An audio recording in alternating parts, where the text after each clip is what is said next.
Hello everyone, নতুন বছরের প্রীতি ও শুভেচ্ছা জানিয়ে আজকের ব্লগটা শুরু করলাম এখান থেকেই। তো তোমরা কেমন আছো জানিও। আর আজকের দুপুরবেলার মেনুতে কি কি রান্না করেছি চলো সেটাই দেখাবো তোমাদেরকে। তো শুরুতেই দেখাচ্ছি, এখানে হচ্ছে ভাত, দেখতেই পাচ্ছ সাদা ভাত রান্না করেছি। আর এখানে হচ্ছে করলা ভাজা করেছি। আর এখানে হচ্ছে মাটন আলু দিয়ে লাল লাল করে মাটনের ঝোল করেছি।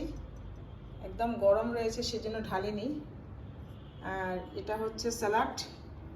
আর এখানে রয়েছে দুটো মিষ্টি, কারণ সবার খাওয়া হয়ে গিয়েছে, বাস আমিই খাবো সেই জন্য বের করে নিয়ে এসেছি। তো আজকের দুপুরবেলার মেনুতে এই রান্নাই করেছি। আর আজকের মতন ব্লগটা এখানেই শেষ করছি। আবার দেখা হবে নেক্সট ভিডিওতে। সবাই ভালো থাকবে, নতুন বছর সবার জন্য ভালো কাটে, এটাই আমার কাছে প্রার্থনা, ভগবানের কাছে করব। আর তোমরাও আমার পাশে এইভাবেই থেকো আর আমাকে সাপোর্ট করো।